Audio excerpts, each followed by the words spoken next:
All right, boys, welcome back. Holy crap, it's been a while. Bert, you mentioned you haven't really watched a whole lot of racing since we've done the last podcast, but we needed a break.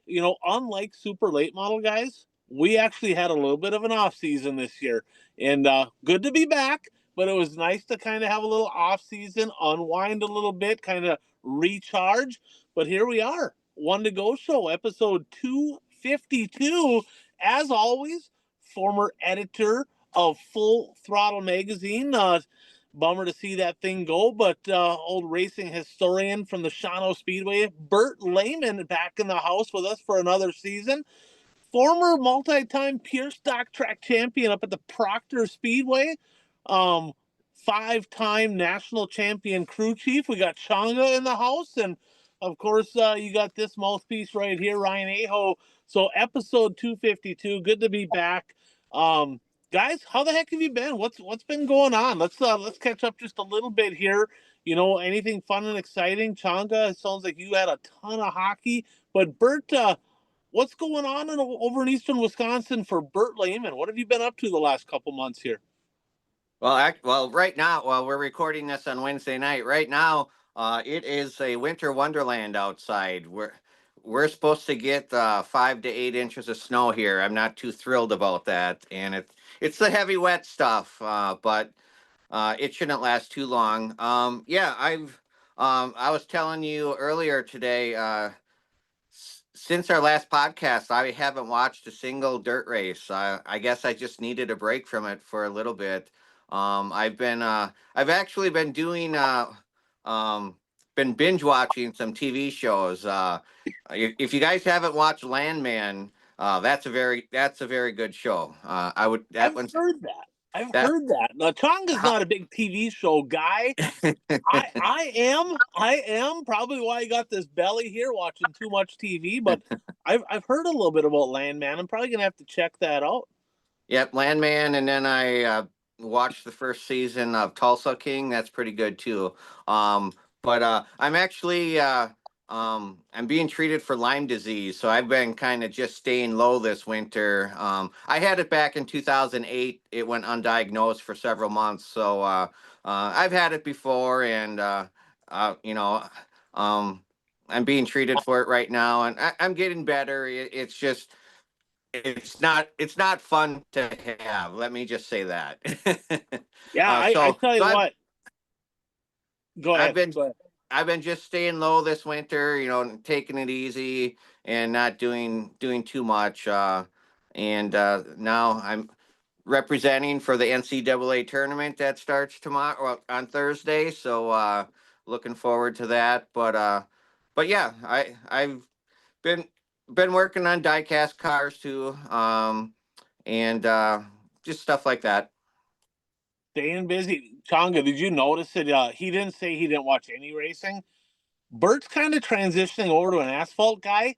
He has watched some NASCAR stuff, but he hasn't watched any dirt. Not sure how to feel about that. Goes along Well, with I wa- Wisconsin. I watched the Daytona 500 and then bits and pieces of the other NASCAR races. I haven't watched a full NASCAR race other than the Daytona 500. I watched most of the 500 as well, and got to be honest with you, super excited. Speaking of NASCAR, Christopher Bell back behind the wheel of a dirt car. Rough luck here last weekend, but he was Kyle Larson before Kyle Larson was Kyle Larson. That dude can flat out wheel anything. So now, if I catch the end of a NASCAR race, right, if it gets interesting, it's kind of fun to watch some of them dirt guys out there, see if they can maybe win. And I know he had three in a row at one point. I don't think he won the last one here, but he did win three in a row. No, So, Josh Berry won the last one oh, that's right, Wood for the Brothers. Wood Brothers, which was actually I didn't see any of the race, but it's actually pretty cool that the Wood Brothers were back in victory lane. Yeah, no kidding. Was the last win the Daytona 500 for them? Is that the one they won? Probably with Trevor Bain. Yeah, I Probably. think that. So that's been a minute. Yeah. Changa, how about you? I know you've been busy as heck with kids sports, hockey. Um, Sounds like the season mostly over. Probably a little bit of stuff during the summer, but how the heck's Changa been? I've been good, and I guess I was going to ask Bert. Did you watch the Wisconsin basketball game in the Big Ten championship there with Michigan State? with Michigan. Michigan. Okay, yeah, that Yeah. was a right down to the finish. That was pretty entertaining. Yeah, well, the Badgers couldn't hit the broadside of a barn if they were trying to. They shot very poorly that game. What's really interesting about the Badger team though is, everybody thinks of Badger basketball. It's this slow, low scoring defensive game. And this year's team, they're just chucking up 3-pointers left and right. I mean, it's just amazing. The style, how their style of play has changed this year. That was the first game I had watched, and maybe you were talking about a different game. It was one that it was a nail biter right down to the end, shooting free throws, and would have been Well, Saturday.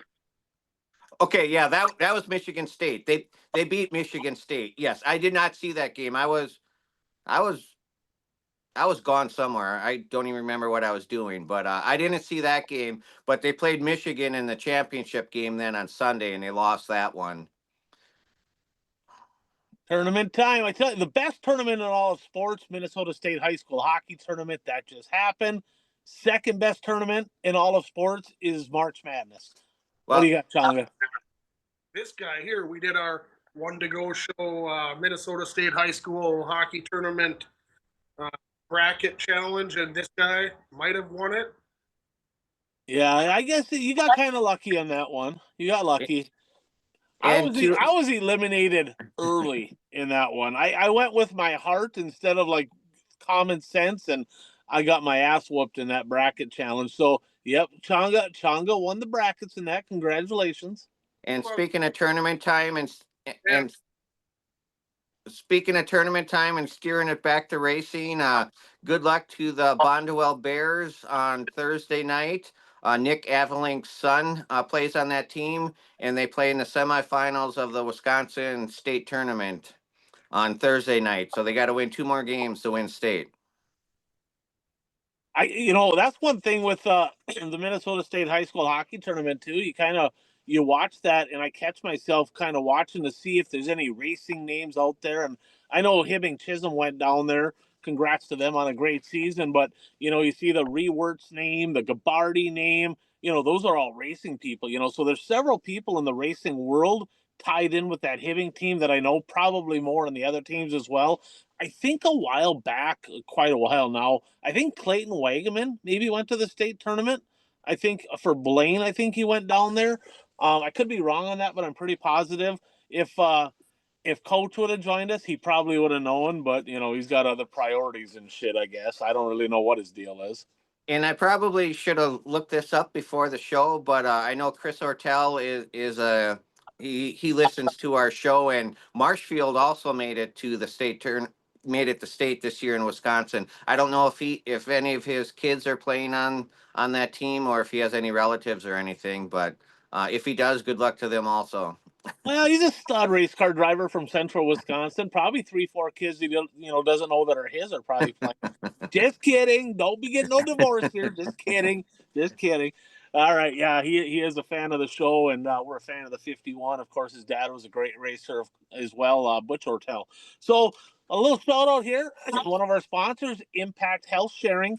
So if you're a business owner, if you're self-employed, heck, if you pay for your own health insurance, whether you're a single person, a couple, you have a family, and if you're paying too much, if you're looking at this and you're like, man, there's a comma every single month that I pay for my health insurance. My deductibles are high. You can only go to certain doctors. Hit me up. I might have a great alternative for you. Impact Health Sharing. Been able to bring families into this deal, about $600 a month roughly for families. $2,500 household deductible. So great pricing, great deductibles. You can go to any doctor that you want.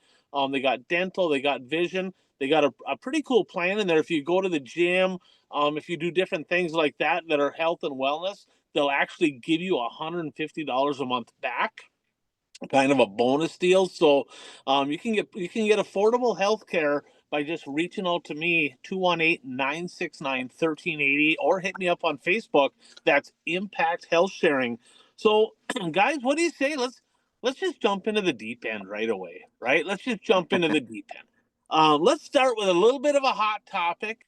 KRA Speedway here this past week, they posted some stuff on social media. Now, I'm going to preface it with this. I love the KRA Speedway. It was my home away from home. That was my Thursday night track for a number of years. I made the trip down there, 5-hour drive from Chisholm in the Holler. Absolutely love that place. I'm friends with several people involved, probably with this decision, but also with running the track. So I love the place. So I'm always critical. I am, and I maybe have a solution or two along with it, but I think they're messing up, guys. I do. So they came out. So the first thing they did is they decided to go non-sanctioned with Hornets, which all for. Nothing against Wissota, okay? But I'm a firm believer that, your home-based classes, there's no reason for Hornets or Piers or whatever to be sanctioned. And, Wilmer, of course, Montevideo, Madison, I think they all kind of share the same rules and they kind of travel together. So that's pretty cool. Now, the problem I do have is they came out with a new rule, okay? If you're over the age of 18, 3 years max, and you're done. You're done. It don't matter. You can be 24 years old, never raced a car in your life. You run a Hornet. Now, what they consider a year is 5 shows in that given season. That doesn't mean just at KRA. It could mean five at a variety of different tracks. So that constitutes a year, a season for them. 3 seasons. If you're over 18 in the Hornet class, you are done. You can no longer race Hornets. If you want to race, too bad, so sad. You got to move up. Okay. The second thing they added is if you raced a pure stock or a hobby stock, which would be like the next entry level V8 entry level class, 2 years max in that class. If you've raced that class more than 2 years, I think more than 2 years, or maybe it is 2 years, you cannot race. You're disqualified. You cannot race a Hornet. And if you race the street stock or higher, and you ran that for a season, sorry, you cannot race a Hornet. Now, if you're under the age of 18, you got people 12, 13, 14 starting out in the Hornet class. You can race many years as you want. Once you hit 18, you can run 3 more years, okay? Man, oh man, I got to be honest. I think they're messing up. I really look at this, and we got hopefully this doesn't show up on my screen. I don't think it will. I'm getting a few notifications. You can't see that on your end, can you? I see it, yes. You can? But I don't think it'll show up on the recording. It won't? Yeah, I don't know. Maybe not. That's Youper up there texting the group. My bad. It's been a while. I forgot to text the group, do not disturb. So hopefully we don't have 87 things. In fact, hold on. I'm gonna go ahead and do that right now. That's bugging the shit out of me. Do not.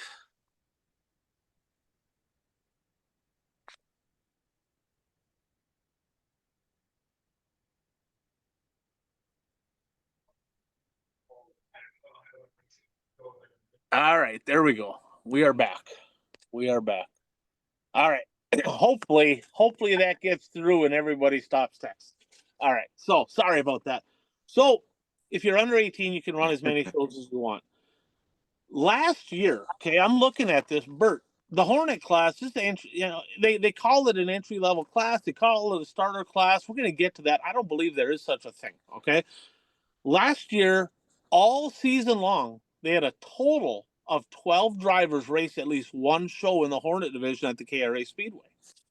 Looking at this, there is there's 2 drivers that are under the age of 18, and then there is a couple that are over 18 that raced 2 seasons, so they get one more season. And then there's 2 more drivers in there that are 18 plus that literally raced one show that would still qualify. They don't really, they count, but they don't really count. They only raced one show. So looking at this, Bert, there is literally only 6 drivers that raced KRA last year that are even eligible to race Hornets this year. Why on earth are they just going ahead and just ending a class? Why? Why would you do that? So I talked to some people, got some different opinions, and I'm going to get yours. And they're like, well, it's a starter class. It's a beginner class. Why argue there's no such thing, right? if you want to move up, if you want to run a street stock, if you want to run a Midwest mod, a super, if you buy right, if you get a used car with a pretty good engine, used, if you can get something race ready with a fresh body on it for 20 grand, I would be shocked. I mean, I would be absolutely shocked. I'd say between 20, 25 on a super low end to get into any of those classes. On the high end of things, Hornets are on a very high end 10 grand. You know, if you're doing a lot of your own stuff, you can do it for a lot cheaper. Now, a lot of these drivers, and I'm sure you have them over in Shawano, and Proctor had a ton of them, they love to race. But guess what? They don't want to spend 20, 30, 40, $50,000. You know, I know a guy last year, a couple of years back, maybe in a super stock, $50,000 for a brand new super stock, race ready, turnkey. They're probably just not interested in doing that. So if you if you don't want to spend a ton of money, now Wilmer's making a rule you can't race anymore. And then if they say, well, you can go ahead and move up, well, some of these drivers are like, well, why the hell would I want to do that? I wanted to race a class I was already in. Now you're telling me if I want to race my home track in Wilmer, I got to go spend $30,000 to do that? No thanks, not interested. Your guys' thoughts on them doing this? Go. I mean, either one of you. What's your thoughts? Well, I understand their intent for coming up with the rule. I imagine they don't want a driver to come in there and just dominate and stay in the division. But like you said, I mean, not everybody can afford to race a different division. They just want to experience the excitement of racing, and that might be the only division that they can afford to race in. I mean, you don't want, I mean, there's enough drivers that go into debt just just to race. I mean, you don't want to force, because by having a rule like that, basically a driver has two options if they want to race, and that rule goes against them, is, well, is not to race, or or spend a lot of money, go in debt and race in a different division. And back in the day, it was the goal of drivers to start in a lower division and then work their way up into some of the higher divisions. But that's just not the case today. I mean, drivers, they find success in a division and they just want to stay in that division. They don't want to go through the learning curve of racing in a new division against drivers who have, you know, years of experience in the other division. And you know so yeah, you're going to force drivers not to race ultimately with that rule. Yeah, and I don't even think it's they don't want to move up. You know, I talked to some of these drivers online, and they're like, "Hell, I'd love to move up. I don't have the money. Can't do it. Not a thing. Physically not possible." Right? They're like, "I would absolutely move up." What Changa, when we were in super stocks, how many times did we have people saying, "Well, holy shit, AO's in a super stock still. Maybe you should move up to a late model. Maybe he should move up to a mod." That shit pissed me off. I could barely afford a super stock, right? I did it. I did a lot of shit myself in the shop, building bumpers and bodies, and had some really good sponsors. Moving up absolutely ended my racing career, right? I did not have the money to do that. Back in the day, back in the 80s, prior to that, early 90s, um, racing was a lot more grassroots, right? You could go to, the junkyard and get a lot of parts, and you just can't do that. And there was a lot of blue collar type racers, right? People that worked in the mines up north, or were millwrights or auto mechanics or whatever. And life is expensive now, right? I mean, just life in general is massively expensive. It's hard to, if you got a family, if you just got a regular blue collar type job, it's hard to make ends meet as it is, let alone race and put, 10, 20, 30, $40,000 into a race car. So a lot of these drivers, they look at it and they're like, well, shit, I can go have a hell of a lot of fun in a Hornet for 10 grand max and continue to do that. My family loves it. We go do it. That's our thing. But they can't put 30, 40, 50,000 into it. Changa, back when you won championships in the tier stock. Now, mind you, this was back, oh boy, 15 years ago, right? What year did you win the track championship in Proctor? 2005-ish. 2005, so 20 years ago. What did you have into the pure stock then? Don't bullshit, just honest numbers. Than everybody else. Huh? More than everybody else. Would you say 10 grand back then? Pretty close. Yeah. And that same thing today would cost double, right? So if you want to move up into a pure stock, it would definitely cost more.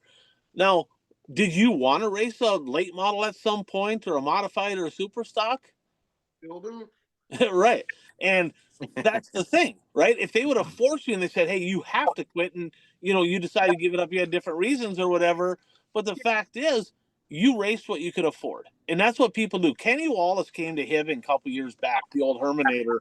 And back, oh boy, back in the mid 2000s, there, 2000s, early 2010, around there, they had a shit ton of pure stocks up in Hibbing. 35 a night. Racing was excellent. Last race of the night, and I'm talking late model guys, mod guys. We're all standing on top of the trailers watching because the pure stock racing was excellent. Guess what? Very few under the age of 18. Most of them were adults. Okay, that was at the time. That was the lowest grassroots class they had.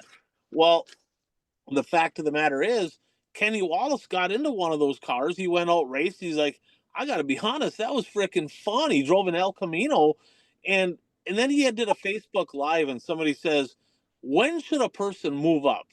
And his answer was really good. I thought it was really good. He's like, you should only move up if you can truly afford to move up, right? It's no more fun racing a late model or modified than it is racing a street stock, a Hornet, whatever it may be. It's still the same level of fun. It is less fun moving up to a higher class if it's going to completely strap you and you're going to go into debt because you're going to be stressed out all the time. Race what you can afford. And they're doing what they're doing in Wilmer is they're taking that ability away from a lot of people, which I don't think is right. I think they need to really relook at this, in my opinion. Changa? God, I got a whole million thoughts going on because we've been rambling forever. First of all, like I've seen a lot of places, different tracks, different sanctioning bodies to where, okay, if you win a championship or you're in the class and you're in the top 3 in the points for an X amount of time, then they force you to move up. But that's if you're the championship guy. I mean, if I'm the guy, I've been in the class for 8 years, but I get 6th and 5th and 4th and 8th, they don't make me move up, right? I'm there. I'm bringing 5 people from my family. My girlfriend's in the back stretch. My wife's in the front stretch. We're having a great time. And, right, people are going there. Every car brings people. You're forcing people out of the game. You're forcing people out of the stand. So that bothers me. Bothers me that, back when I was running that pure stock, I'd run against, like you said, 45 cars a night. We had minimum of 2B mains every single night. It was hard to win. It was tough to win. It was tough to make features. And, especially then you put the point average in there, and that's a whole different story. But yeah, I think Kenny's onto something there. I mean, you're just going to push people out of racing if you push them, beyond. Divorces happen, people lose their families, lose their houses, lose their businesses over a freaking race car, and it's not a good deal, right?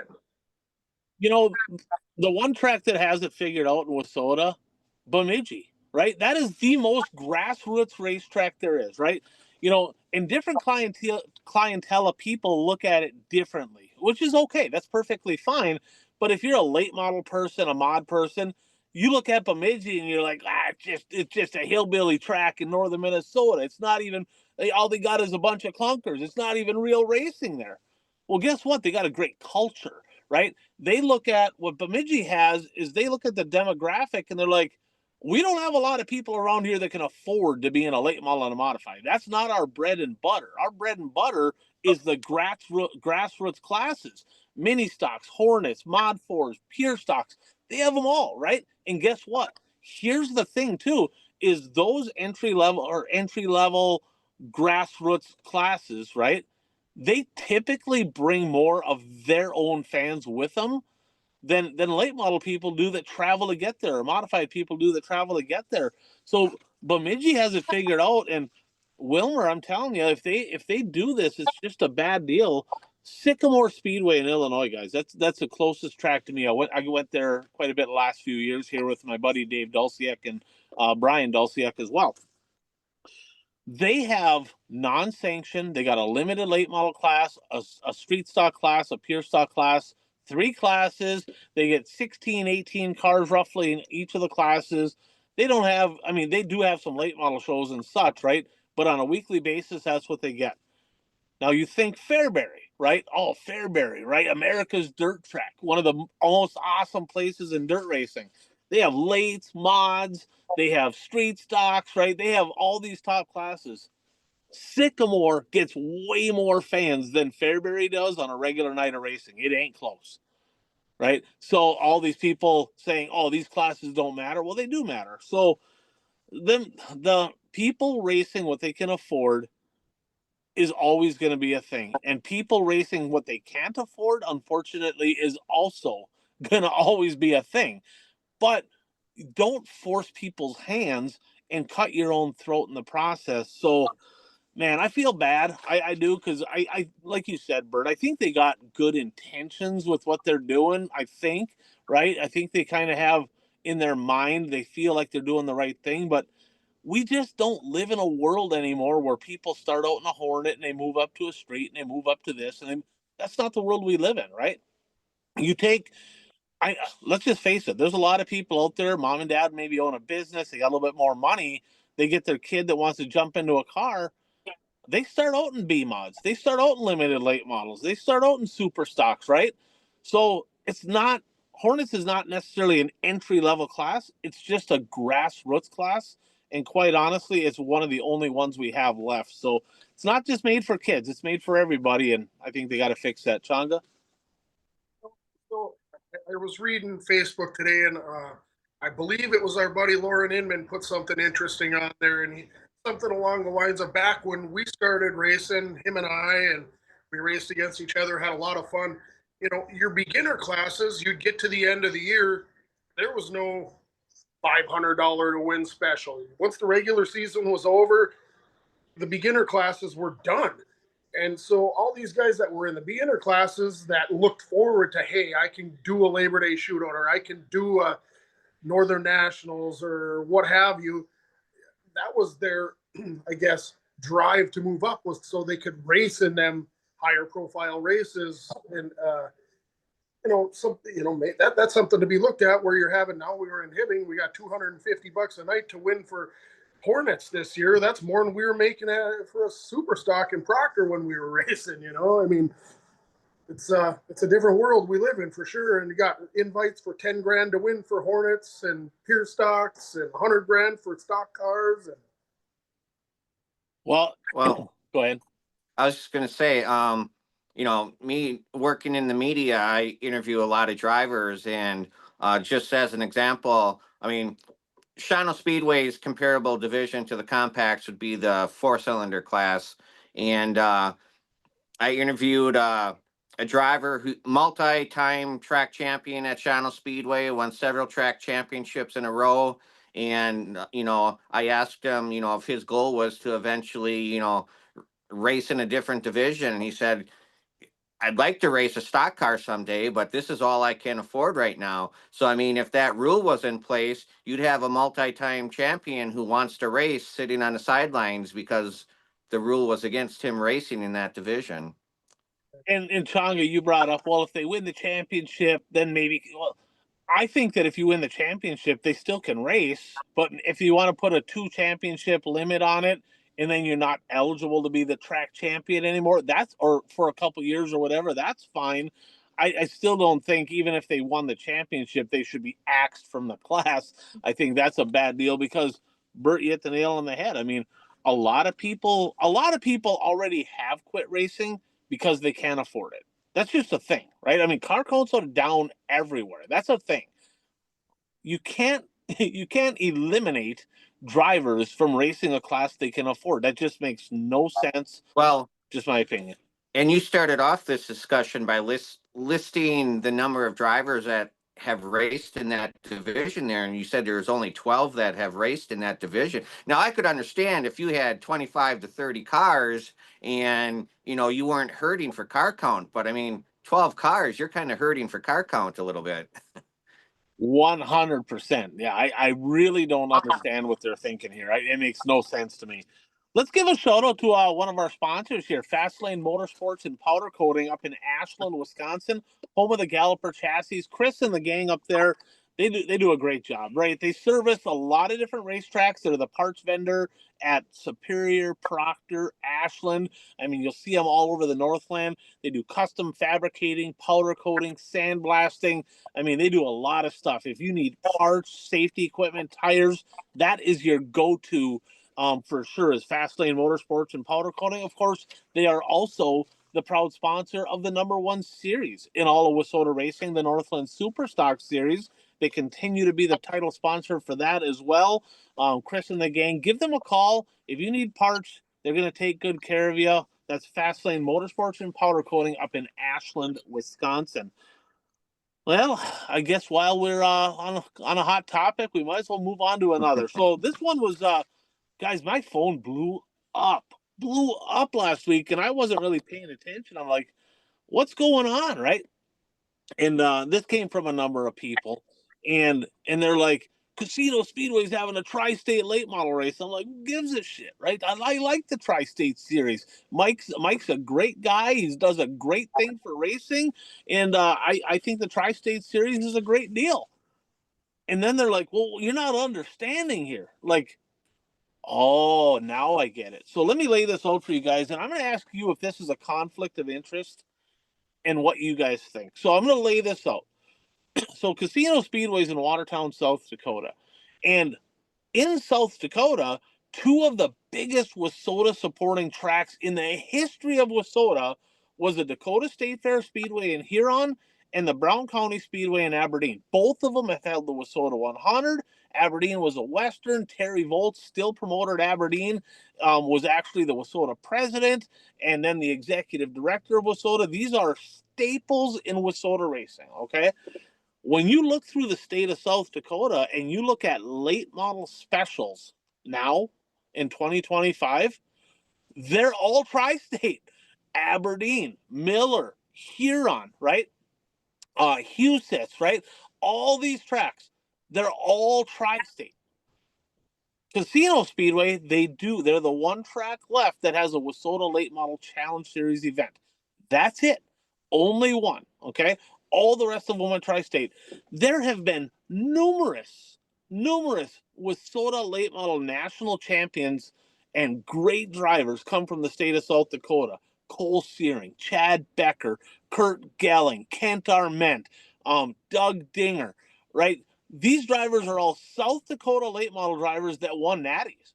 That's done. I'm telling you right now, that is just not going to happen anymore because several of their bigger shows, Big Buck Nationals, the Rumble, all these shows are all tri-state now. Okay, that is a bad deal for Wissota. That's a bad deal for Wissota. Wissota's got to be looking at that as an organization, going, "Holy shit, we are losing an entire state." Right? An entire state in late model racing. It's disappearing. This is a bad deal for Wissota. But here's the deal. Casino Speedway, the owner of the track's a Wissota board member. He partnered up with a Wissota employee, the head of the Challenge Series, okay?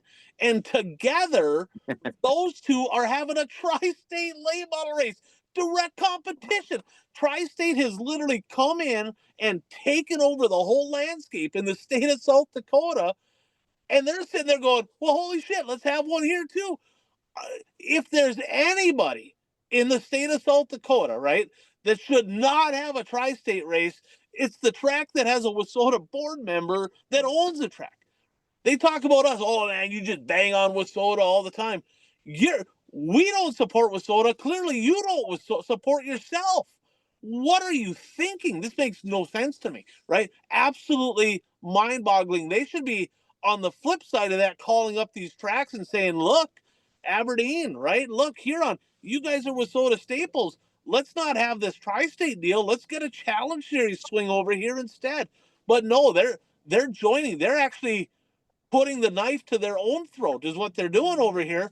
And then let's add on top of it that same weekend, guys, a couple hours north at the Red River Valley Speedway in West Fargo, they're having the third annual Howie Schill Memorial doubleheader.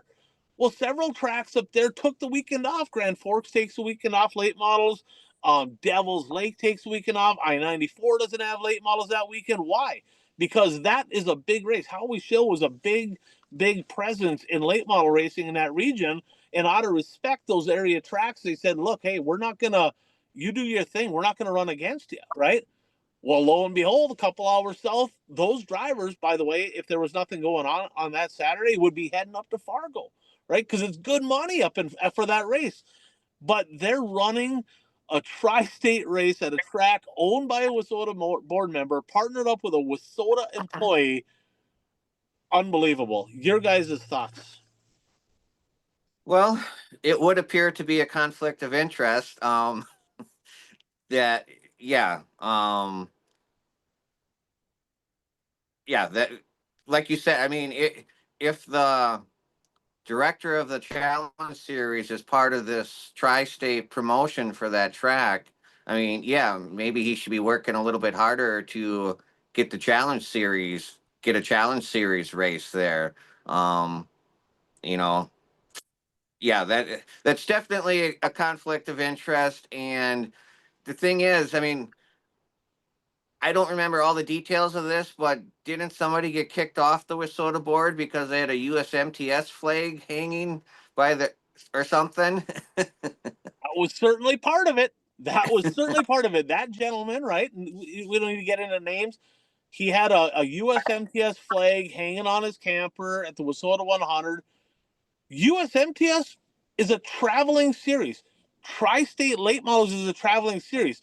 The now, if this was a Lucas Oil late model race, right, or World of Outlaw, something where it's straight up open cars, that's a totally different deal, right? But tri-state late models, WISSOTA cars will win several tri-state races. That is a direct competition to WISSOTA. Direct. And again, I like Mike Gross. I like him. I like the tri-state series. I think they're doing great things out there. Just this scenario is just a head scratcher. For the record, Casino does have a, they're the only track out there that does have a challenge series race. They piggyback, I think, on the back. I think Madison. I think it's Madison running a doubleheader, and then they go to Casino, I believe, that weekend. So they still have a one of those. But you're right; they should be focusing on how can we get more challenge series races out here. But yeah, that's a touchy subject. Changa, your thoughts on this deal? It's a giant game of shit on your neighbor. I don't. 145 miles away, running against a memorial race. The guy that owns the track's a WISSOTA board member. The guy that's probably helping promote this race is a WISSOTA employee. I mean, what's the motive behind it? I don't even understand it. Why would this happen? And if you were going to run a race, why not make it a WISSOTA race? You know, you're outside the mileage limit. You could make it a WISSOTA race. I mean, if you're a board member and a WISSOTA employee, why the hell are you running a state race at a track that runs WISSOTA every other night? Well, I remember back when Terry Volz was WISSOTA president, and he's still part of the promoting group at Aberdeen. One of the comments that he said, because people asked, well, why don't we bring in a national late model race, World of Outlaws or something to Aberdeen? And he's like, because we're a WISSOTA track and we are going to support WISSOTA. If we're going to pay big money or bigger money, we're going to pay it to the WISSOTA guys. And and it's kind of the same theory. Now, again, those drivers that race Casino, they'll race there because the rule package they have with Tri-State, they allow that. They make it very competitive for the WISSOTA racer to compete in that. So they'll stay home. And yeah, it's a bummer. I saw that and I'm like, at first I didn't even think anything of it, and then second I'm like, man, we're talking about an entire state that late model racing, WISSOTA late model racing, is grasping for straws, and they just add to it. It makes no sense to me. But Yeah, I guess it is what it is. We'll just be along for the ride on that one, and I hope, and I like the Casino Speedway. It's one of my favorite places to watch racing at. I mean, that's a great racetrack, little bull ring. I like to call it the Fairbury of South Dakota. I mean, it's really fun to watch racing there. So nothing against them on that, but it's interesting. Let's just say that it's very interesting. So let's give a shout out to another one of our great sponsors here, Daytona One Performance Lubricants. So Buck is actually the founder of Daytona One. Very smart individual, much smarter than this guy right here. I can promise you that, okay? But Buck is actually in the Hall of Fame for NASA, aerospace, NASA, specifically for lubricants. He's the only individual in the NASA Hall of Fame for lubricants. So that tells you something. NASA is a big deal, right? And for him to be in the Hall of Fame, that speaks volumes. They got a lot of great products, everything from assembly lube, engine oil, power steering fluid, tranny fluid. They got stuff for your tires, tire treatment, tire cleaner. I mean, you can check it all out. You can check it out on Facebook. You can go online, Daytona One Performance Lubricants, or you can call Chad, 507-828-3536, and he can get you all the information you need about all their great products. And I saw a post they had up recently, guys. So now let's be clear, the tire treatment they have, technically in Wissota, not legal. Can't have it. Now, let's face it, people are out there looking, going, holy crap, I can't continue to buy tires every week. So there's people that use that and a number of other stuff out there. This is the best one, of course, but they're using stuff to try to get their tires to last longer, specifically because of what we talked about earlier. People just can't afford it anymore. So they're out there trying to do what they can to make it affordable. But guys, this is the time of year right before the season starts where all these tracks are having practices, right? Now, Changa, you went to test sessions with me, practice sessions, and you know as well as I do that if you just take last year's old dried out tires and throw them on your car for a practice session, you're not going to learn shit because the car just acts different on junk tires, right? Well, one thing they said is, why not get Daytona One products, put it on the tires you're going to use for practice? Okay, that's legal. You can do that. Liven up those tires instead of putting new tires on for practice nights or dried out tires. Get some of that Daytona One products that they have. Treat your tires, use them for practice so you can get some viable laps in, viable test sessions, and that made a lot of sense to me. I thought that was a really good idea. So yeah, give Chad a call. Check them out online, Daytona One Performance Lubricants. So let's stay on the Challenge Series. Another question come out from a couple people, and they're like, well, why would people run the Challenge Series? It is the premier series of Wissota racing. It's the only one that they actually run, right? But looking at it, right, I was looking at their payout, and 3,000 to win is kind of the norm. 300 to start, I think from about 16th back is like $300. But let's do some math, right? And again, not to bang on it. I hope the series goes great, but just realistic, logical numbers. It's $100 to get in. I think it's car and driver. Somebody told me it's $40 additional, but I think it's 100 for car and driver. Then you figure you're going to burn probably about $100 worth of methanol in a night, give or take, a little bit less. 40 lap feature, so you're going to burn a bunch. If you live 100 miles away to travel to these races, you're going to have $100 in diesel fuel going to and from. Um, I think tires for a late model with Soda late model are right around 165, $170 a tire. You figure a couple of those, that's $350. Well, guys, you start doing the math. Just to unload, nothing happens to your car. You race the race, you finish a feature. $700 is pretty realistic on what you're going to spend. That's a realistic number. Well, $300 from 16th back, right? And then it just goes up pretty slowly. You got to get up to seventh place, guys, to get $700. It's tough to do. Challenge Series races are tough. That's tough, right? So we get it. Racing's not a moneymaker. Well, then I got to looking at some of these other series that we're all familiar with. We pick them in our pick'ems, right? You got the Mars Late Model Series. You got the Hell Tour, right? UMP Dirt Car Summer Nationals. These are all regional type stuff, similar to what the Challenge Series is. You got Ray Cook's deal down in the South, the Southern Nationals. And heck, you can add to it Crate Racing USA 604 late models. Guys, one thing that these all have in common, their races are all 5,000 and 10,000 to win. $500, $600, $750 to start the feature. Well, how do they make it work down in the South? They're not any richer down. How do they make it work? Now, I will say this: the tracks can't afford to take on an extra $5,000 to $7,000 in purse money. They can't do it. They're not getting enough cars. But should WISSOTA potentially look at maybe hiring somebody to be like, if you're going to run the Challenge Series and this is your baby, how do we make the Challenge Series better?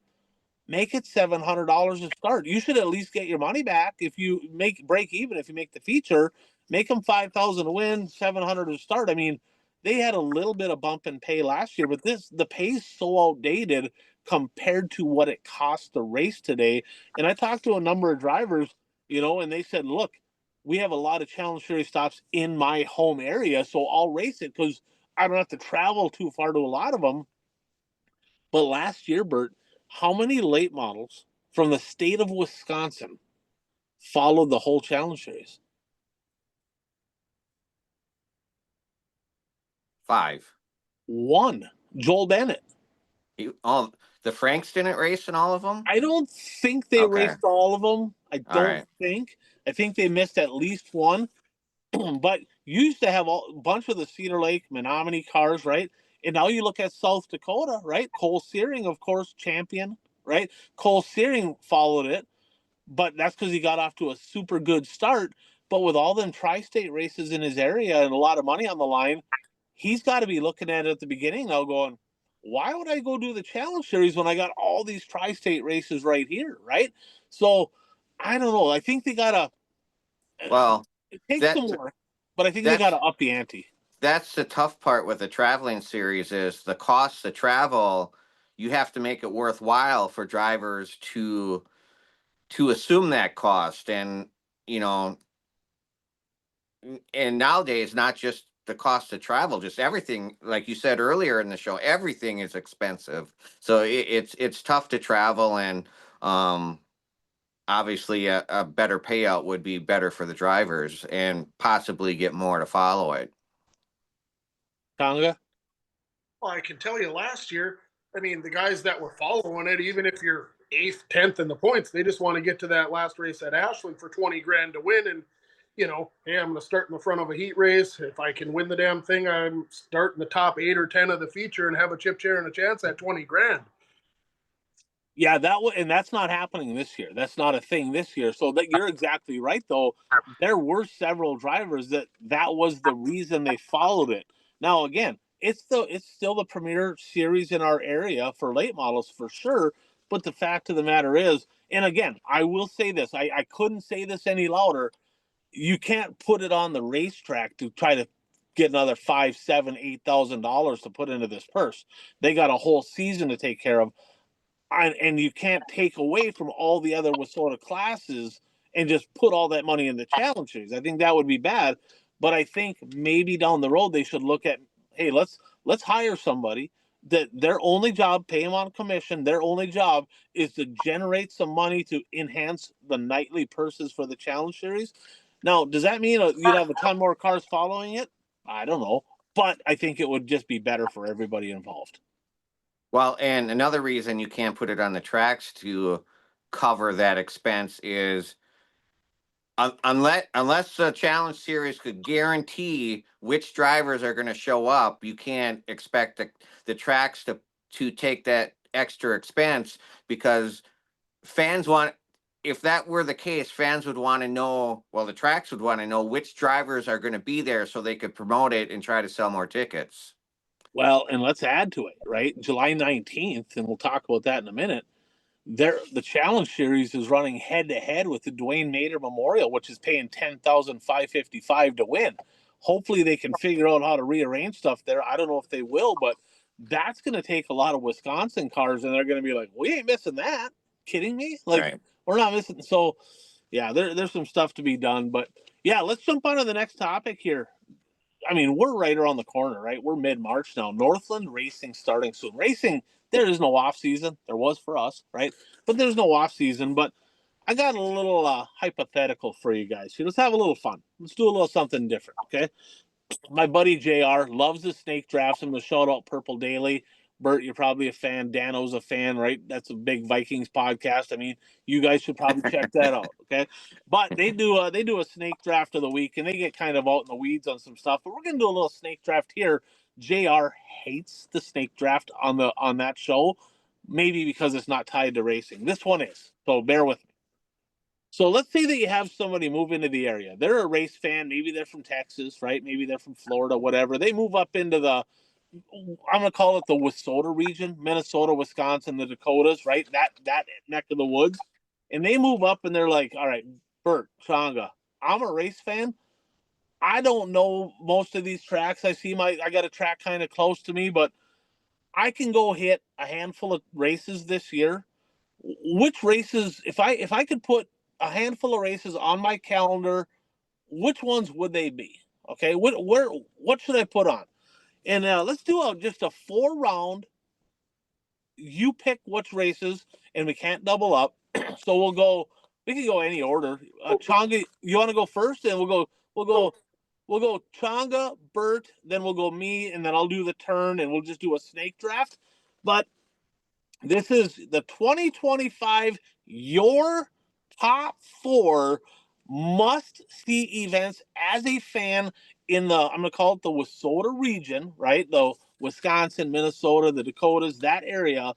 What races would you have on your list that you have to hit? And it can be national events, it can be Wissota events, anything in between. It does not matter. Changa, you're first. So I'm going to leave the obvious one for Bert because that would be take it. So in my area, growing up here, I'm going to go with the Silver 1000. Yeah, the 53rd annual Silver 1000, August 28th, Proctor, actually the KME Proctor Speedway, newly renamed Pat Capella, kicking out some money there. Two classes of cars, Bert, late models and modifieds, was sort of sanctioned. That's the only two classes, but that's on a Thursday night, starts off Labor Day weekend, kind of the granddaddy, starts off invitational. Shout out my buddy Crash Carlson Changa. He turned 86 today. Happy birthday, Crash. He's our buddy. He actually and two of his buddies started that race 53 years ago. So that's the first one off the list there. All right. Keep track of that way we can recap at the end. So Silver 1000 for Changa. Bert, what do you got? All right, I'll take the low hanging fruit. I will go with the USA Nationals. And not just because it's a World of Outlaws show. Because let's be honest, the local late models put on a hell of a show there too. And now the locals race all 3 nights. So 3 nights of local late models of 30 to 40 cars. I mean, you can't get much better than that. And then you throw the World of Outlaw late models on top of it. And they doubled the purse. Yeah, Bert, it's that's right. That's right. 100,000 to win this year. 50 grand has been for a number of years. 100,000 to win this year. July 31st, that's my birthday, and August 1st and 2nd. So for those of you keeping notes, July 31st, I can get you my address if you want to send something. That's fine. So Bert, 38th annual USA Nationals Cedar Lake Speedway in New Richmond, Wisconsin. All right, I got the turn here. I got a lot of options. I'm going to start with a Wissota event, and we're going to go to another one that it's iconic. I'm going to say that it's probably one of the few that still has the old culture. 50th annual Red Clay Classic this year at the ABC Raceway, Ashland, Wisconsin. It's the only invitational in my mind that can get away with Heats one day, features the next. Right? They get away with it. They pay big money, and this year is unbelievable. You're gonna look on Facebook at ABC Raceway. The payout they're having this year is off the charts. We'll talk more about that as it gets closer for sure. But 50th annual Red Clay Classic up at the ABC Raceway, Ashland, Wisconsin. Home, another shout out here. Shameless plug. Fastlane Motorsports and Powder Coating. All right, my second one here.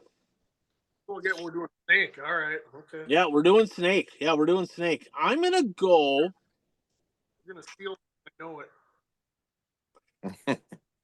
Oh boy, you know what? I'm gonna go. I'm gonna go mod racing. I actually raced at this race, won a heat, and then I junked the field in the feature. We won't talk about that. Featherlight Fall Jamboree, Deer Creek Speedway, September 25th, 26th, 27th, 3 nights of USMTS modified racing. That place is awesome. Deer Creek, special in my heart, won my first natty there in 2000.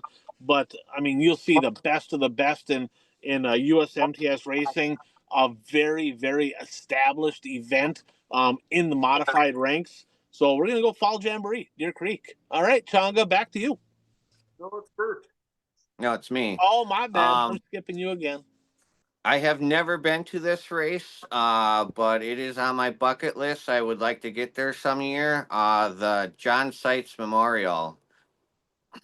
You snipe me. You snipe me. So 19th annual John Seitz Memorial. It's on my big list here. September 4th, 5th, and 6th at the River City Speedway, Grand Forks, North Dakota. Boy, I tell you what, this is a late model. I mean, it's all classes: lates, mods, super stocks, Midwest mods, street stocks. But this is a late model race, guys. 9,200 to win because of the late John Seitz. I had the privilege of knowing him, raced against him for a number of years in the super stocks before he moved up to the late models. But they get talent from all the different pockets of Wissota. It's one of the few events that draws from out of the area, and a big event. I want to get to that one as well. So that's a good one there. John Seitz Memorial. Changa, you're on the turn. You get back to back. Oh, well, I get back to back. Well, I'm just gonna. I'll be the homer, and I'm gonna go. Especially this year, I'm excited for the Labor Day shootout. I want to see what Barry Braun's got in store for us. I want to see the improvements. I want to see just all the bells and whistles and what's going to happen. I mean, I can't wait to get to that place again. Where is it at? The Hibbing Speedway, Hibbing, Minnesota, or Hibbing Raceway. It's the Hibbing Speedway, and after the race is over, we're going to go under the grandstands and we're going to watch one of the 10 big screen TVs, have an adult beverage, tell lies and talk about old stories, and probably watch a national tour race that weekend. Yeah, we'll hang out down there, talk about how fast we used to be. Incidentally, the longer it's been out since I raced, the faster I was in my mind. So that'll be fun, and give that guy a chance. I tell you what, he's putting his neck out on the line. Barry and the XR staff gonna try to do great things up in Hibbing, Minnesota, and let's give him the benefit of the doubt. Let's see what he can do up there. What do you got for your next one? Well, so I got a whole bunch more on my list, and I don't even, and one that's not on my list, I don't even know what it's called. Okay, but I'm gonna go there, and you'll help me with this. That big invitational up in Thunder Bay. That was my next pick. You sniped me, you SOBU. All right. That is the Thunder Bay Truck Center Dirt Track Nationals, yes. Thunder City Speedway, Thunder Bay, Ontario, Canada, September 19th, 20th, and 21st. All right. Why should somebody go to that event, Changa? I would love to get to that event because the culture up in Thunder Bay, from their beginner classes to their top classes, the amount of fans they have in the stands, the pride they take in the facility, and just the general excitement up there is different. I've watched it on streaming, but you can't get the feeling on streaming. But anybody I know who's ever been up there, and there's a reason why many people from the States, your Shane Sabraskis go up there, and your Brandon Copps and all these people, they go all the way up there. Guys from central Wisconsin are going there. There's a reason, and it's because it's a spectacle and it's a must-see event. So that would be high on my list. They get like 2,000-3,000 people on a regular night up there. It's just bonkers.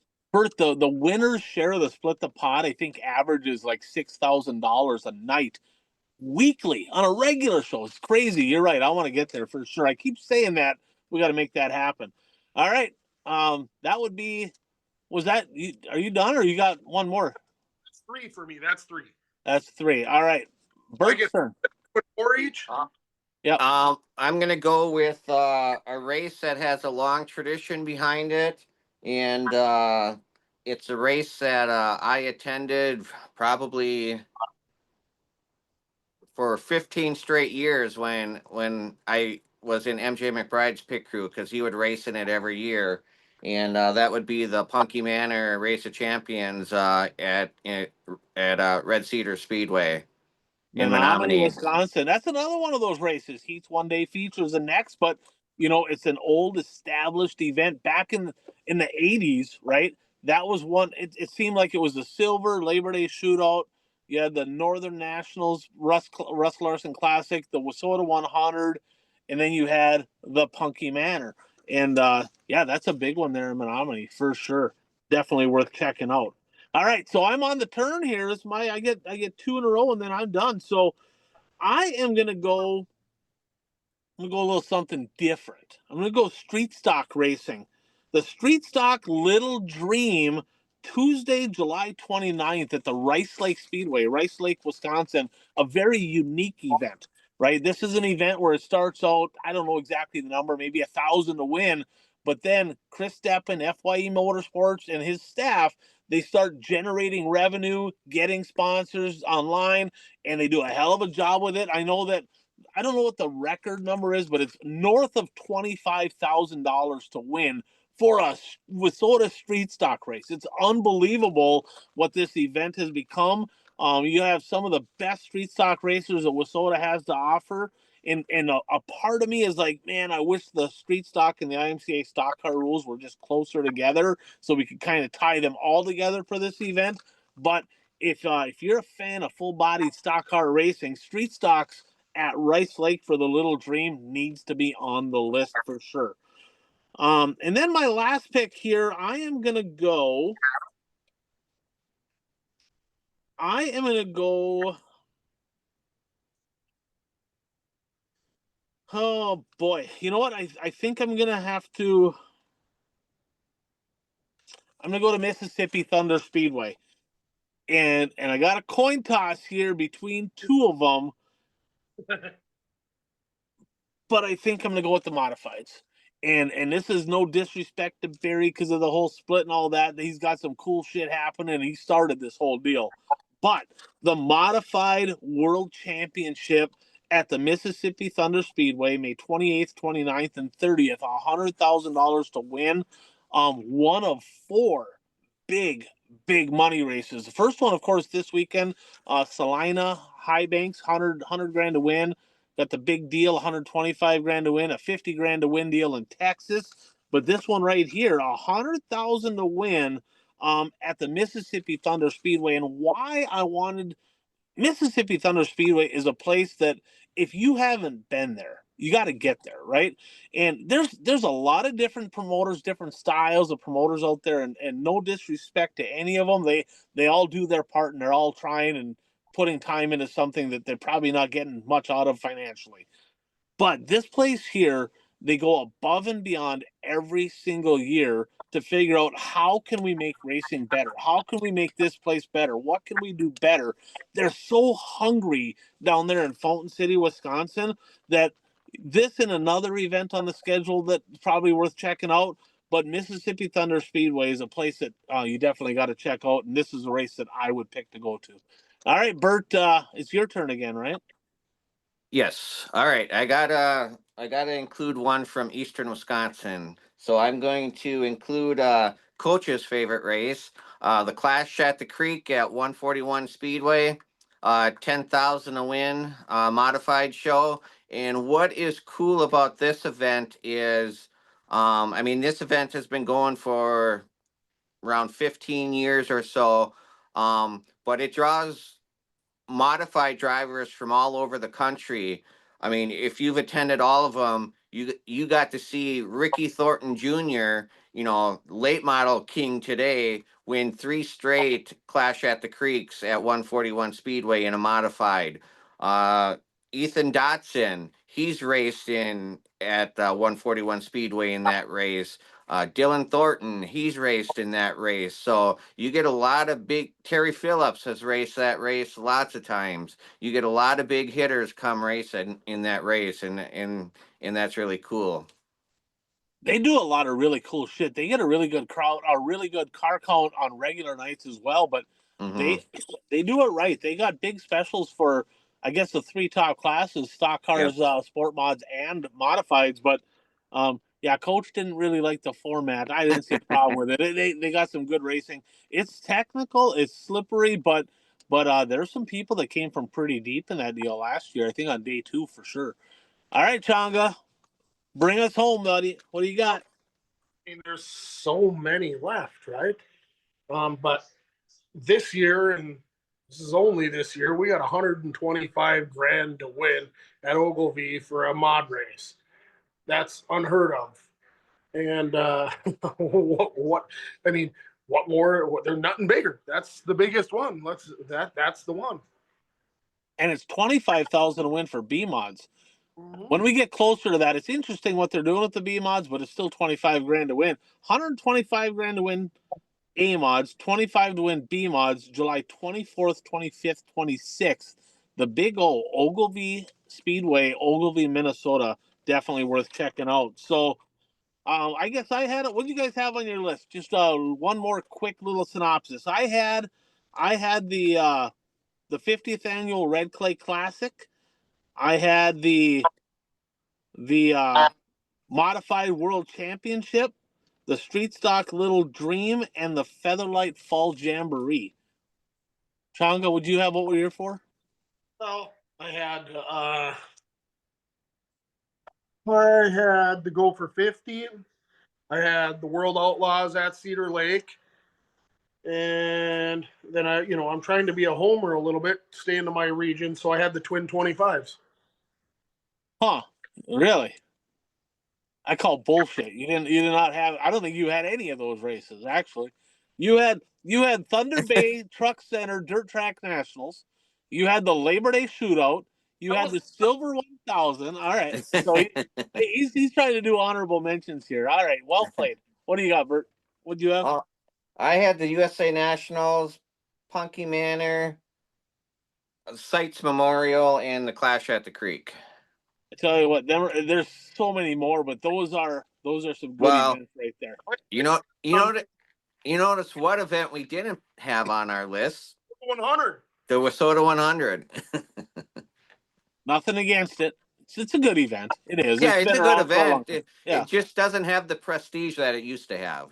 It doesn't, and nothing against I-94. They've had some good races at I-94, but Cedar Lake will always be the home of the 100. I mean, it just is what it is, and that's no disrespect to any other racetrack that's held it. I didn't win it at Cedar. I won it at Brainerd, by the way, but it just is what it is. All right, silly season in the books, or kind of underway. Drivers switching classes. Just a few to kind of name off here. Cody Carlson, Changa, going back to an AMOD this year. Kind of cool to see. I like old Code Man. Rumor has it Bryce Sword. So Zach Johnson gonna vacate the mod ride, jumping into a late model with Soda late model for multi-time national champion Zach Johnson, hell of a wheelman. But that left the door open for somebody. Well, Bryce Sword, 1-2. He took the year off last year. He won, I believe, the Dakota Rumble a couple years back. But sounds like he's gonna take over that mod ride. Jack Caranda, second generation driver, going to try the late model ranks. On the national scene, Dallin Murdy, the game changer, IMCA hot shoe, going to jump into a late model, focus on the SLMR series. I don't know if he did his video yet, but I got one more here, but we'll save that. I don't want to spoil it because he's doing a video, kind of an interview deal, and I think he wanted to kind of share the news on there. So I'm gonna leave that one off the list out of respect to my buddy, but we'll just leave that one. Bert, how about Eastern Wisconsin? What's going on over in your neck of the woods? Any news? Well, actually, the big news in eastern Wisconsin is retirement of 9-time late model track champion of Shawano Speedway, Ron Berna. He's actually a 12-time overall champion because he won 3 IMCA modified track titles and then 9 late model track titles. But yeah, he he announced that he is retiring from racing. His car is for sale, so if anybody's looking for a late model, Ron Berna is selling his car. It used to be a Tim McCready car. He bought it from Tim McCready, so well, he bought it from Longhorn, and McCready raced it though before he bought it. But so yeah, that's the big news. He retired, and Tom Nayert, also a longtime late model driver. They announced on Facebook that he won't be race. He that last year was his last year racing a late model. So he's done racing. So that's two longtime veterans in the late model division in Eastern Wisconsin who are retiring. And I think late model fans in Eastern Wisconsin knew this day was coming, but they didn't want to think about it. But it's like some young bloods got to come into the division to replace the old guard that's retiring. And we talked about this earlier in the show. Drivers just don't switch divisions anymore like they used to. So it's a hit to the late model ranks in Eastern Wisconsin. So we'll see if anybody moves up. I did hear that Tommy Rint is going to race a late model this coming summer. He raced the IMCA Sport Mod the last couple years. So it's good to see a young driver move up, but we need a few more young drivers to move up into that division. Everybody always worried about the day when MJ McBride and Pete Parker and Terry Avalink would retire, and the Eastern Wisconsin weathered that storm, but they need to start replacing some of those drivers. I mean, like Troy Springborn, he's in his 50s. I mean, even Nick Avalink, I mean, he's not, a Bert, young. so Troy's your buddy? Are you calling him old? He's older than I am. Yeah, you're spot on. I tell you what, that's a class right there where there's a lot of veteran drivers in it, and the car counts have not been all that great over there in the late model division. So hopefully they can sustain it. We'll see what happens. And the other news from Eastern Wisconsin is it is official. Um, Everybody at Shawano Speedway will be parking on the outside of the track. There will be no infield parking, so fans will have a clear view of the backstretch now this year. That is good news. Kraus made some good points when he talks about Viking. He's not wrong in the fact that it's kind of neat being able to see what's going on down in the pits and kind of gives you something to watch. He's not wrong. That is actually No, very I cool. agree. I agree. But as a fan, man, the haulers are so big now; it's hard to see, right? Mm-hmm. So, I think that's a good move. I think it'll just be a better viewing deal for the fans over in Shawano. Mm-hmm. So 2025 Pick'ems brought to you by our friend Brad Parson, Brad Parson Soil and Egg Solutions. So if you're in western Minnesota, North Dakota, over in that region, farming season right around the corner, right? Got to get them crops in the ground. Well, if you want to have high yields, make more money, you want to have the right chemicals in those spray packages. Brad has just that. These products are proven, tested. We have people that are friends of the show that have used them with great success.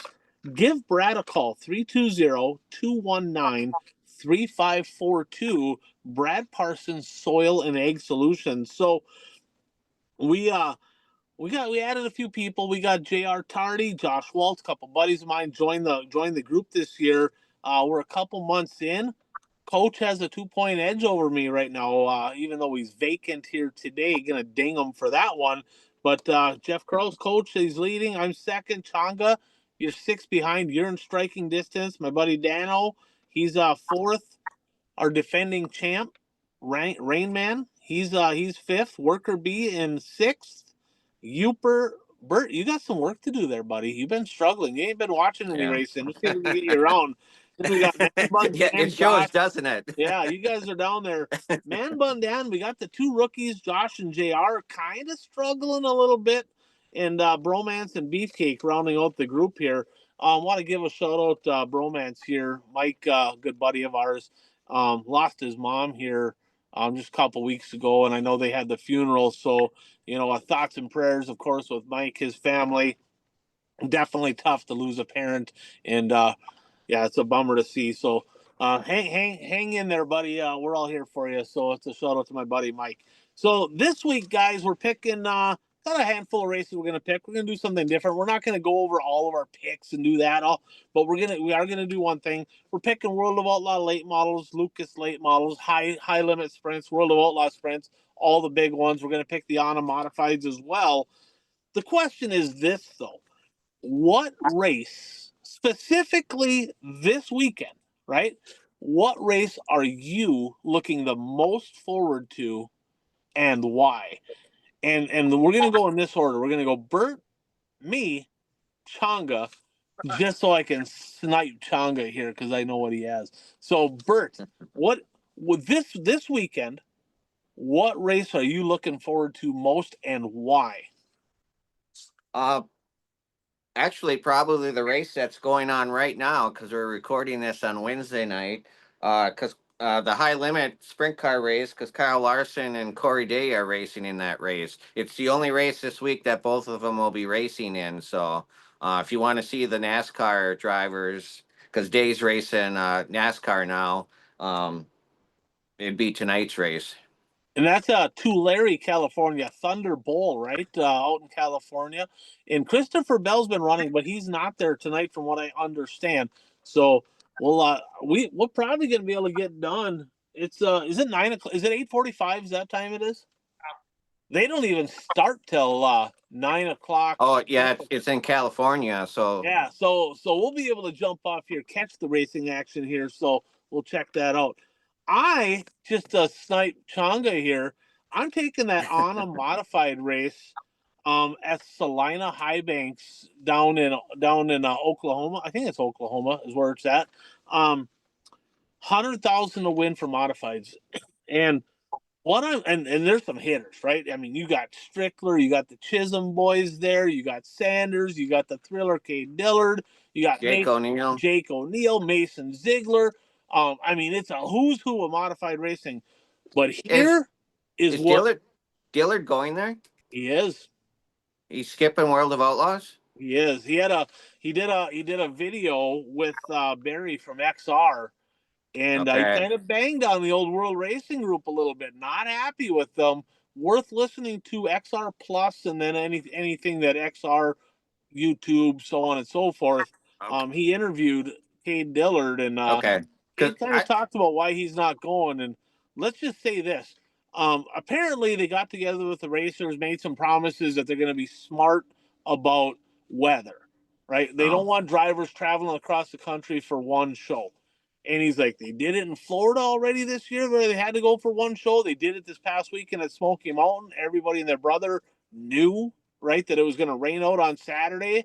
And they decided to race anyway. So he's like, you know what? Screw it. I'll pick and choose and do my thing. And okay. he's going to Cuz be a force. He's Because I going to be a looked at, I force. looked at his schedule online before I made my picks, and he still had the Outlaw race on his He schedule. did. He did. He pulled a fast one on everybody. So what I'm looking forward to, guys, about this one is the format. Bert, have you seen what they're doing for a format? No, I haven't. So tip of the hat, Barry Braun, Jackson Braun, and the staff doing something different. Jury's still out. Going to see how it all works. But what they're doing is, I'm just going to use a round number, right? Let's say there's 100 mods. I think there's a little shy of that. They're going to have group qualifying, right? So in that realm, they'd probably have 4 groups of 25. So they'll have group time trials. Friday night is group time trials. I think it's individual cars or maybe a few at a time. I'm not sure how they're doing that, but they're having time trials. Saturday, now, how you line up the feature or the heat races is determined off of time trials, or we'll get to that, but how you line up the feature in the alphabet soup is a combination of time trial points, finishing position in the heat, and passing points in the heat as well. So kind of a combination. So if you're fast time, Bert, in group number 1, they're actually doing a draft where you get to pick not only what heat you're in, you get to pick where you start. If you're second quick, you get to pick the next available spot. and so on and so forth until all the heats are chosen, right? So what's the strategy going to be, right? Is if you're in heat, if you're the fast time in your group, Changa, what are you going to pick? You don't know where everybody is. You're the first pick. Where are you? What heat and where do you want to start? Well, there's 100 cars. How many heats we doing? I would say that that'd be probably 10 heats or whatever, probably 8 car or 10 car heats or whatever, 10 car heats probably. Going heat 4, outside 2. Starting fourth in heat 4. Okay, Bert. I think Heat 4 is the right heat to be in. I'll say outside of the front row. Yeah, I got to go Changa, right? I mean, there's going to be some hitters, right? If you start second outside, you're like, you got to pass the guys start ahead of you. That might not Right. be easy. You might get sniped. You might pick, and then all of a sudden, old Jim Chisholm's like, I'm gonna take front outside then. Try to pass me. See what you can do there, guy. It's gonna be interesting to see what the strategy is. I would, in a perfect world scenario, I'd probably pick outside too. And I would say that you more than likely want to be on the outside because you're automatically getting that extra 2.5 for the row versus being on the inside. And you probably don't want to be in the first heat because odds are that's right after Right. they farm it, probably a little slimy, maybe the first couple. So Yeah. I'm super interested to see how that's gonna work out. That's on XR Plus, of course. You're gonna want to check that race out. Changa, what are you looking forward to this week? Well, since there's nothing else exciting to pick, right? Guys sniped everything. So I guess there's a couple undecided national tour late model guys. So I'm looking forward to both World Outlaws, late models, and the Lucas Oil late models. And I guess, the one big name would be T Mac. Which way is he going to decide to go? He's sitting in a more favorable position in World Outlaws than he is in Lucas. And he has not updated his schedule, has not put nothing on Facebook. I don't know where he's going. Which series is he going to pick? So I guess, you know, the National Series late model races is where I'm going because I just want to see where he goes. God knows World Outlaws because he could use another name after losing Sheppy. Yeah, I don't know if he made an official announcement that he's following Lucas. I just kind of assumed that he was probably going to run Lucas. But Well, you're right. He's points wise. What is he, third right now in World of Outlaws? Oh God! Well, I mean, once you eliminate the Lucas guys, he'd be further up. I mean, he's like 72 points out of first. He's 355 out of first in Lucas. So granted, Interesting. gain and lose faster in Lucas, but I feel like once RTJ and a couple of other guys that are Lucas regulars that are going to run the Lucas series, I think he'd be ninth. I think he's 12th now. I think he would be ninth once the Lucas guys are taken out, but only 72 back rather than 355.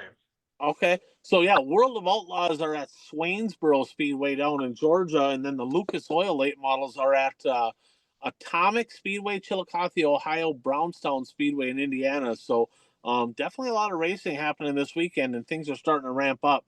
So let's end with this: 3 bold predictions. We're going to start fresh right here, whole new season. Uper didn't get his picks in. He's super busy. He said he's absolutely swamped. He didn't get his predictions in. So, Naps are, huh? his naps are very time consuming. His naps are time consuming. He's getting old, that's for sure. All that snow he's shoveling up there in the UP. But we're gonna make 3 bold predictions. We keep track of what we got right, the percentage we got right. Last year, Changa, you were part of a group. This year, you're your own entity. So this week here, Bert. Well, let's go Changa, Bert, and then myself to end the show with our 3 bold predictions for the week. Well, I guess if I'm going first, I'm gonna snipe Aho or at least snipe one of his something I think he would do. But I'm gonna go to Selena and I'm gonna say 5 different chassis manufacturers in the top 5. That's close to what I had. I'm not going to take it. I had 7 in the top 10, but I'm not going to do the same thing now. So you're going straight up 5 different chassis manufacturers in the top 5 in the A main, at the ANA Modified XR Dominator event, Salina High Banks. All right. Bert, your first bold prediction. Lucas Oil late models, they have 2 races this week. 6 different podium drivers in the 2 races. We're getting a little frisky. All right, I'm going to lay down a bunt. There will be racing action this weekend. Okay, that's my first one. All right, that was for Coach. I'm going to go with this one here. This might be a bunt. But we ain't going to know this till the end of the year, December 31st, cutoff date on this one. In the out of the marquee late models, and we can determine that at a later time, but when I say marquee late models, it's kind of your dirt on dirt top 25, kind of as a pretty good gauge for that, right? Turbo Tyler Erb will have the most non-Longhorn wins in late models out of the dirt on dirt top 25 drivers. The biggest bunt I've ever freaking heard. Gustin could win some. Yeah, because he's racing a national tour while Turbo's over there. Summer Nationals, freaking Hell Tour, racing against 2 cars. I'm gonna need the points come the end. I'm gonna need the points. So that was that was my bunt. All right, Changa, your second prediction. Oh, my second prediction? Yeah, you were first, weren't you? Yeah, I went first. Yes. I'm gonna go with the 4 major series. So we got both World Outlaws, High Limits, and Lucas. No repeat winners. Okay. So this weekend. No repeat winners this weekend. Okay. Bert? High limit, the 3 races, Brad Sweet will podium all 3. I hope not. I didn't pick it. I hope not. I'm gonna go on them dirt modifieds here. I'm gonna go bold. The Thriller Cade Dillard, Jim Chisholm, and Mason Ziegler will all finish in the top 5 on Saturday. Okay. Cade Dillard, Jim Chisholm, and Mason Ziegler, who has limited modified experience, but he runs well in it. All right, Changa, white flags out, final lap around the track, your third and final prediction. Okay, so we talked about silly season, right? And a couple of guys, I actually was looking on Facebook and I saw that USRA modified for Brent Mindock. That thing looked nice. And then, another guy we didn't mention was Cade Nelson, right? Oh, yeah, Cade jumping up into the Wissota late model ranks. And Mindock, of course, the Wissota Pure Stock national champion from 2024, jumping into a USRA late. So good luck to both of those. Correct. But so I'm going to go with a couple of guys you did mention. I'm going to go with Cody Carlson in the A mod and Chasten Finkbone. I didn't mention him. Go into a super stock. Both of them guys will win an A feature this year. Okay, Cody Carlson, Chasten Finkbone, both going to get a win in their new classes. All right, I did not mention Chasten. You might have forgotten him, but I'm not going to forget him because he's one of our boys. Yeah, I wanted to wait till the video came out, but it might be out already. I didn't look. All right, Bert, you're third and final. World of Outlaw late models, two-parter here. Bobby Pierce will win both of them, and the other 2 drivers on the podium will be different in the 2 races. Okay. So Pierce will win both, and second and third will be completely different drivers rounding out the podium on the second day. Okay. Right.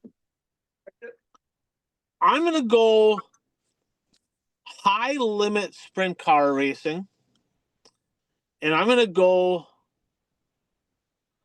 I want to get one off the board relatively early. I don't want to wait till the end of the season. So we're going to go that at the end of the first half of the year, right? So July 31st, at the end of the first half of the year, Rico Abreu, Brent Marks will have more high limit wins than Brad Sweet and Tyler Courtney in the first half of the year. Rico Abreu, Brent Marks more combined wins than Brad Sweet, Tyler Courtney in high limit sprint car action before counting, if there's a race on that day, July 31st and back. I don't want to do another one where we wait till December to get it. So, well, there it is, boys. Episode 252 in the books. Good to be back. Always fun to talk some racing. I'm gonna jump off here, jump onto I guess Flow, right? High limit racing at Tulare. We'll check that out here, and I guess as always, Bert Lehman, that's Changa. I'm Ryan Aho. Thanks for tuning in to the One to Go Show.